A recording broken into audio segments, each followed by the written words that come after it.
dis ce qu'on fait. Télé, on fait le bilan de 1. C'est notre premier mois en tant que... Ah ben non, en fait, ça marche pas. J'allais dire c'est notre premier mois en tant que couple, mais non, c'est notre premier mois en tant qu'entrepreneur, mais non. On fait le bilan du mois de janvier, qui est le premier mois pendant lequel on a décidé de travailler ensemble, donc en couple et en tant qu'entrepreneur. Ah, ça a commencé? Ouais. Félicitations.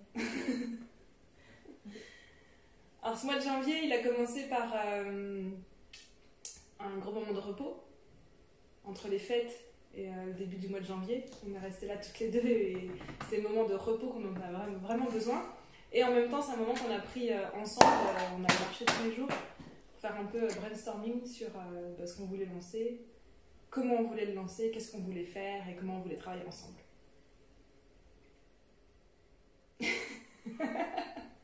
Faut que je parle, que je dise quelque chose? Comme tu veux. Je sais pas. C'est une vidéo que je pense qu'on ne va pas couper.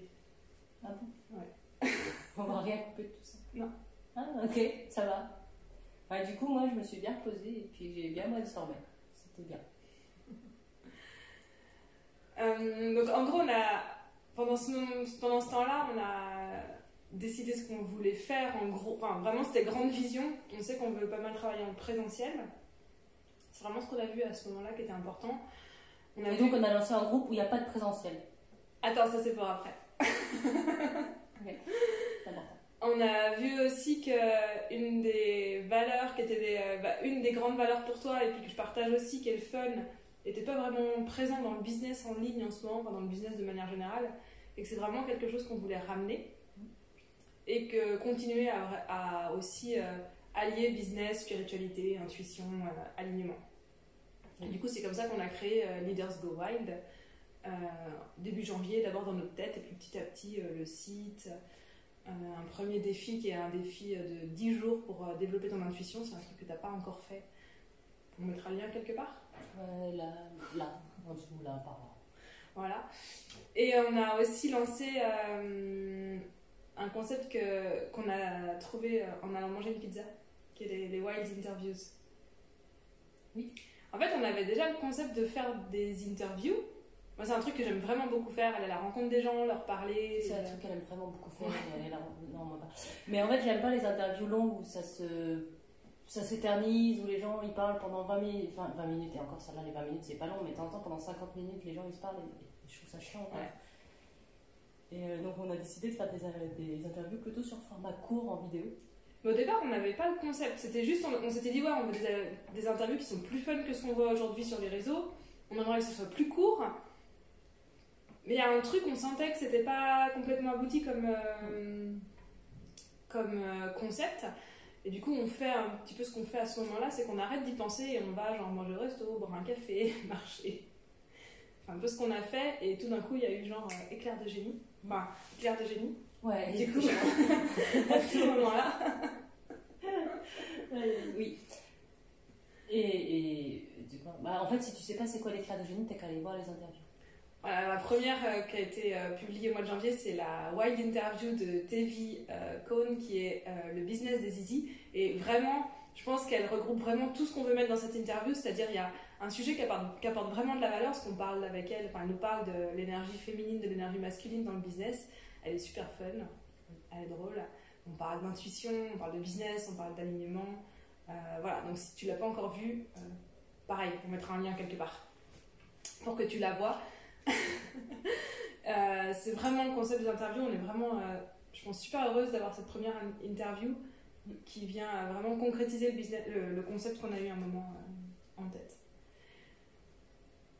Et puis on parlera après de comment est-ce qu'on gère entre le couple en tant que couple, être entrepreneur et qui fait quoi. Mais sinon, si je continue à dérouler le mois de janvier, ensuite on est parti une semaine à Pise en immersion. Donc c'est une immersion que Esther Taïfé m'a proposé de co-animer avec elle quand je l'ai vue en décembre, elle m'en a parlé. Voyage, business, co-animer, du coup ça va être très compliqué de me convaincre. Et en plus elle me dit Yaloa, elle peut venir si elle veut aussi. Du coup c'était pas très compliqué de te convaincre non plus. Italie, bouffe, soleil. Ouais. une belle maison, on était dans un endroit vraiment chouette. Donc on a été un petit peu, on est arrivé là-bas un petit peu trop. C'est pas qu'on savait pas qu'est-ce qui allait se passer, parce qu'on savait que c'était une immersion pour accompagner des entrepreneurs, mais c'était un peu inconnu, un petit peu incertain quand on est arrivé. D'ailleurs, on a vraiment bossé sur le plan de l'immersion avec Esther La veille. la veille. La veille. Enfin, vous avez bossé, moi j'étais. Non, moi j'y allais sans attente, sans vraiment ce que j'allais faire. Ouais. Et en tout cas, moi je trouve qu'il y a vraiment eu un avant-après cette immersion, déjà pour tous les entrepreneurs qui étaient là, même pour nous. Moi de mon côté, j'ai vraiment reconnecté à l'importance que ça avait de partager ce qu'on vit, de partager notre chemin et que ça pouvait aider d'autres personnes. Je crois que je m'en étais pas vraiment rendu compte à ce point-là, que le fait de partager ce que je fais, ce que je vis, comment je gère mon business, les idées que je peux avoir, comment on fonctionne aussi nous ensemble. Voilà, je pense que pendant une année, je l'ai fait parce que simplement, je voulais pas faire un marketing travaillé, genre appuie sur ta douleur, fais mal aux gens. Moi, je voulais juste faire quelque chose qui me ressemblait. Donc, je l'avais fait dans ce sens-là. Et j'avais pas vraiment encore connecté que ça pouvait vraiment aider des gens. Même si voilà, j'ai mes clientes et tout ça, mais juste cette partie de visibilité, de partager le chemin, que ça peut vraiment aider des personnes.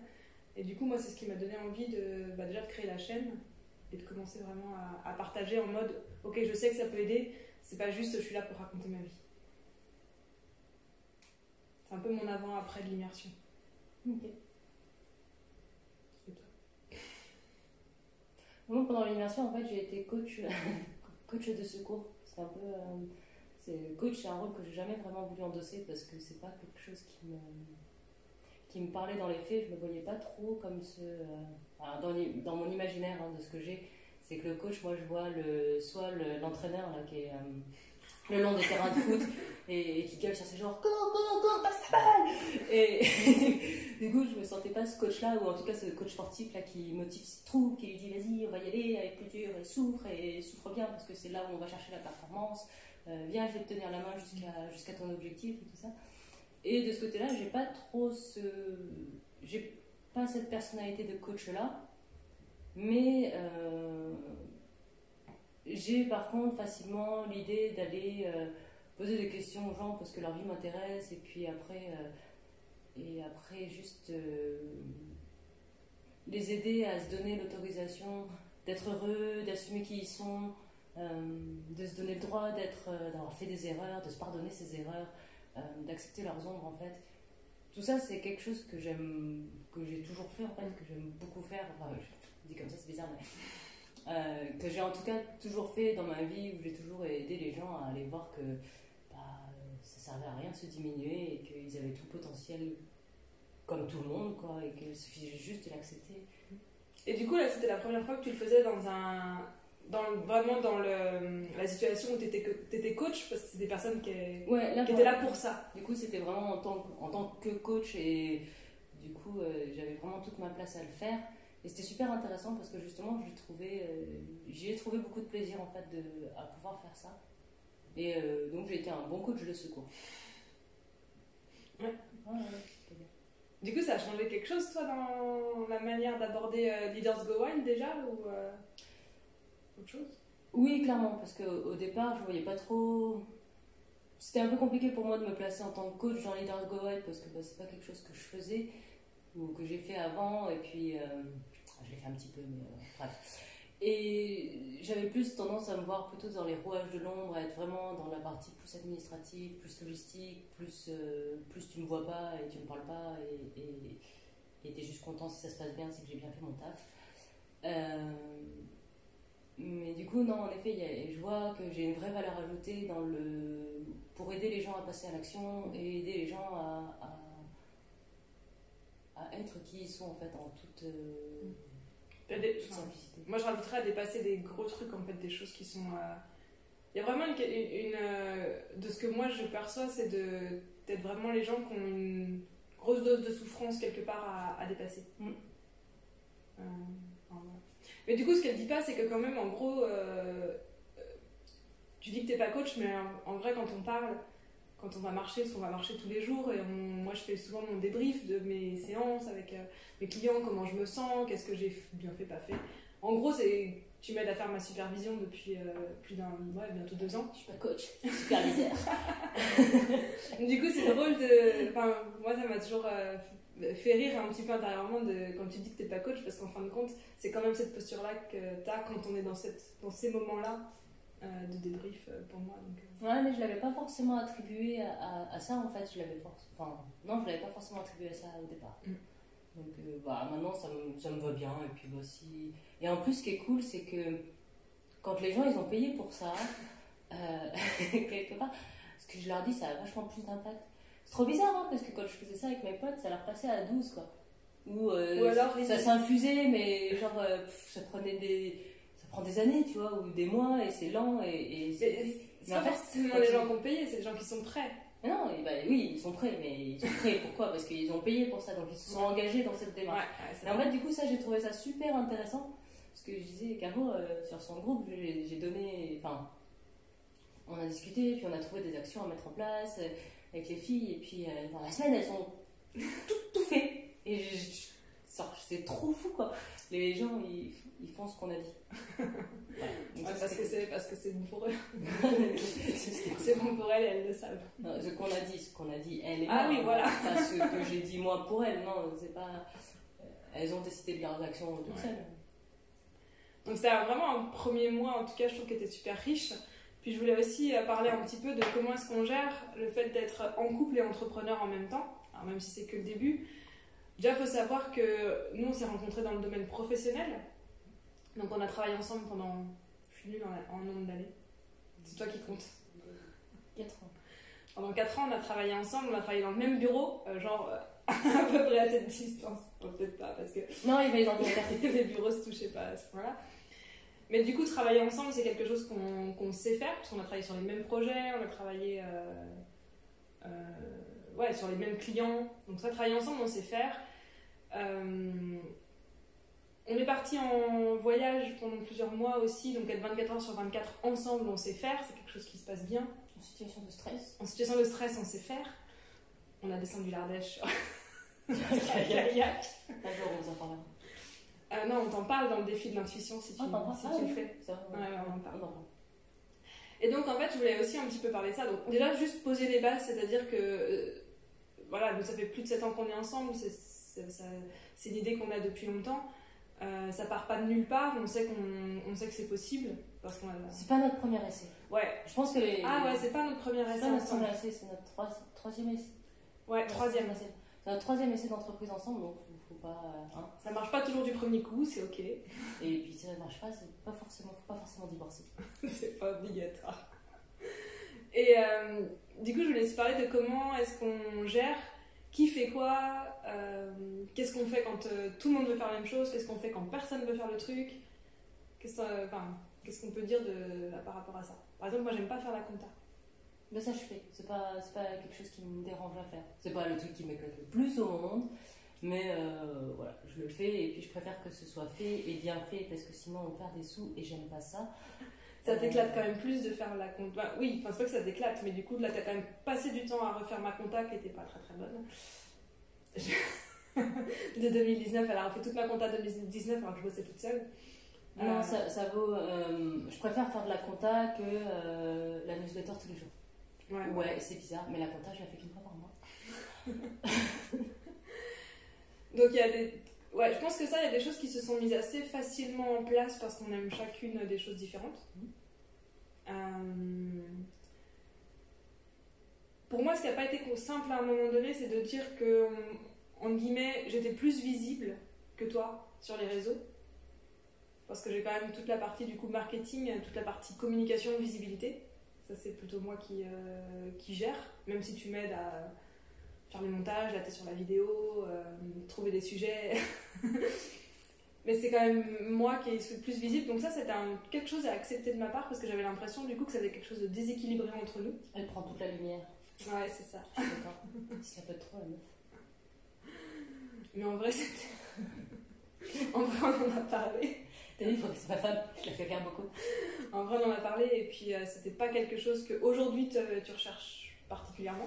Ça veut pas dire que ça changera pas dans le... Non, mais la visibilité réseau et tout ça, moi, toute la partie numérique, virtuelle et tout, c'est vraiment pas ce qui m'éclate le plus. Autant je peux faire plus facilement le clown avec des gens, devant un groupe. Animer un groupe, c'est quelque chose qui m'amuse plus.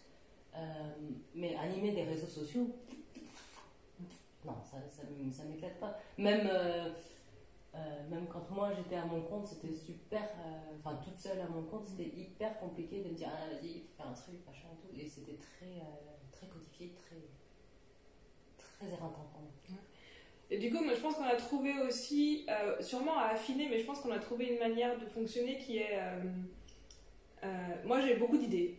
Bon, t'as aussi beaucoup d'idées, mais j'ai beaucoup d'idées qui ne voient pas le jour. Tu m'aides vachement à concrétiser le truc quand même. À aller au bout et à le faire bien. À le faire bien aussi. Parce que du coup, moi, je vais avoir tendance à faire les choses pas mal à l'arrache. J'aime bien quand. T'as quand même un côté beaucoup plus carré que moi. C'est un peu plus rangé et tout ça. En fait, je suis une maniaque qui s'ignore, mais. Parce que j'aime pas ranger et tout ça, mais j'aime bien quand c'est bien fait, quand c'est bien fait. Je sais pas comment le dire. Non, mais faudrait voir le temps qu'elle passe à couper la vidéo au bon moment, quoi.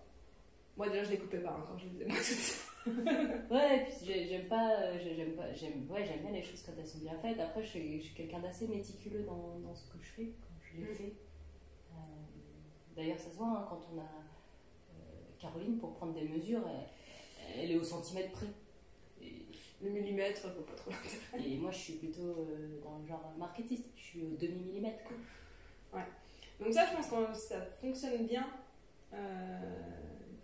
Ce truc-là de... Tu prends quand même en charge cette partie de « Ok, on y va, on le fait bien et on porte le projet au bout. » Ça fait partie des échecs qu'on a eu avant où moi, je vais pas jusqu'au bout. Donc le fait que vraiment tu tiennes le projet... quand je parle d'un projet, c'est pas forcément tout le projet de l'entreprise, mais même le projet de on fait les vidéos, on fait des trucs comme ça. Et je pense que le fait que tu tiennes ça pour que ça aille jusqu'au bout, c'est hyper précieux parce que sinon, moi j'ai quand même tendance à faire « Ah, mais j'ai une autre idée !» Tu connais, comment elle s'appelle? Dory? Non, quand même pas, j'oublie pas l'idée. La première, si. Ouais, si, c'est possible. Ouais, si, c'est possible. Donc ça, je pense que ça fonctionne bien ensemble pour nous. Parce que sinon, il y aurait trop de trucs différents ou qui ne verraient jamais le jour. Ou qui commenceraient à voir le jour, mais qui ne seraient pas définitifs. Ouais. Donc voilà, pour le mois de janvier, tu avais des choses à rajouter sur des trucs qui pourraient être intéressants à partager?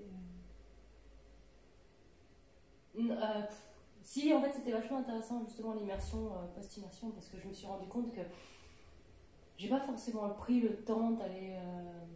ça m'a pas mal drainé en énergie, mine de rien. L'introvertie que je suis s'est fait drainer avec ce groupe et tout ça. Et en fait, en rentrant de l'immersion, j'étais bien malade. Ouais. Et c'est là où je me suis dit, où je reprends ma responsabilité dans ça, en disant, ah ouais, mais t'as voulu faire comme d'habitude dans ta routine, dans le sport et tout ça, en ayant dormi moins, en ayant échangé beaucoup plus, en ayant beaucoup moins d'énergie. Ce qui fait que quand on est rentré, mon corps il a juste fait ouais, vas-y, va dormir et KO. Donc j'ai fait échec par KO. Ouais, moi je t'ai pas suivi dans on fait du sport autant que d'habitude, je faisais 10 minutes de yoga, histoire de faire quelque chose, mais j'ai pas suivi là-dessus et toi t'étais, mais si, on y va quand même, je fais. Je suis allée voir, et puis du coup ça a brûlé un peu mes réserves et puis je me suis un peu écroulée. J'ai fait 2 jours de comatage. Ah ouais, t'as été, ouais. J'étais avec un bon état grippal, bien costaud, entre le rhume, les douleurs. J'ai vraiment eu très mal aux articulations. Mais des articulations de en haut à en bas. Et donc, t'as appris quelque chose quand même. Et j'ai appris un truc du coup, c'est que quand il y a des immersions, tu peux pas garder le même rythme que quand tu n'es pas en immersion. C'est fou, hein. Dit comme ça a l'air vachement. C'est des trucs de dingue, quoi. Mais en fait, je pense que c'est un apprentissage pour tous les. Là, je le partage pour tous les gens qui sont un peu comme moi, genre on lâche rien. Je dois y arriver. Il faut bien faire. Et puis j'avais dit que je ferais, alors je fais. Et puis j'ai décidé, donc quand j'ai décidé, c'est comme ça. Moi, j'ai quelque chose de quand j'ai décidé, ça doit être fait. Ce qui fait que je lâche pas grand chose et ce qui fait que avant de prendre une décision, je mets beaucoup de temps parce que vu que je vais aller au bout et que je suis capable de me cramer pour aller au bout, je fais attention maintenant. Et donc même là, en ayant cette conscience-là, bah, j'ai quand même été malade et tout. Là, je suis encore un peu patraque et tout. Mais... Voilà, donc ça, c'était un gros truc à me dire, ok, quand tu es en immersion, il faut que je préserve vachement plus. Faut que je fasse plus attention à mes niveaux d'énergie, à comment je me recharge et tout ça. Et puis le dernier truc que je voulais partager, c'est aussi sur la vision. En fait, on a bossé, donc on a profité de l'immersion pour pour refaire les exercices pour nous qu'on donnait aux clientes qui étaient là. Et il y a l'exercice de la vision, de la direction qu'on veut prendre dans notre business. Et j'en parle dans la vidéo sur Involve si ça t'intéresse. Mais c'est quelque chose qu'on a fait ensemble. Enfin, qu'on a d'abord fait chacune de notre côté, puis ensuite qu'on a mis en commun. Et je crois que c'est la première fois, en tout cas une des premières fois, où on est aussi clair sur là où on veut aller ensemble et tout. Et c'est pourtant pas la première fois qu'on le fait, donc déjà je trouvais intéressant de se rendre compte que c'est pas la première fois que tu fais l'exercice que ça fonctionne forcément. Donc de refaire les exercices, c'est quelque chose d'hyper important et hyper précieux pour avancer. Et quand on est en couple, donc là, on l'a fait pour l'entreprise, pour le côté business, mais en vrai, on aurait pu le faire pour le côté couple seulement. C'est quelque chose que, à mon avis, tu peux faire simplement quand tu es en couple, de savoir ce qu'on va dans la même direction. Et moi, je trouve ça super intéressant de voir que, déjà, chacune de notre côté, quand on écrit notre vision, il y a quand même énormément de trucs qui sont communs. Ça, c'est mieux. Hein. En tout cas, si on veut faire des choses ensemble sur du long terme, c'est mieux. C'est pas obligatoire, mais c'est mieux. Non, mais c'est une bonne chose.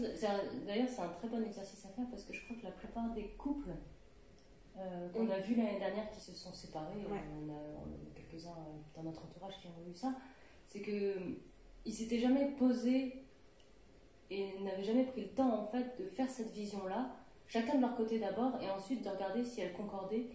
Et quand ils ont pris le temps de faire leur vision chacun de leur côté et qu'ils les ont mis ensemble et que ça ne concordait pas du tout, ils n'ont pas eu d'autre choix en fait que d'arrêter leur relation parce qu'ils n'allaient plus dans la même direction ensemble. Et je pense que le fait de le faire régulièrement, c'est juste c'est pas dire on reste ensemble absolument, c'est vraiment de dire ok, est-ce qu'on va toujours ensemble dans la même direction? Oui, non, plutôt que de perdre son temps à essayer de rester avec quelqu'un avec qui on n'avance pas vers la même destination. Ouais, et du coup, ce que j'aurais envie de dire, c'est que si tu es en couple, ça vaut le coup de le faire pour ton couple. Si tu es entrepreneur et en couple en tant qu'entrepreneur, de le faire ensemble pour le couple et le business. Mais même si tu es entrepreneur et en couple, mais que tu ne travailles pas avec ton conjoint, je pense que c'est intéressant de le faire à deux quand même et de vérifier que vous allez bien dans la même direction. Parce que souvent, on entend dans les couples, les entrepreneurs qui sont en couple avec des personnes qui ne le sont pas, disent que leur conjoint ne comprend pas forcément, a du mal à soutenir le projet et tout ça. Et je pense que c'est une bonne façon on-board, d'emmener avec soi en fait, son conjoint dans son aventure, au moins dans la même direction. Quoi. Donc voilà, je trouvais ça intéressant de partager ça. Donc voilà, c'était le bilan du mois de janvier. Et puis on fera un autre bilan peut-être en février. On sait pas, d'ici là on aura peut-être oublié. Ouais. À bientôt.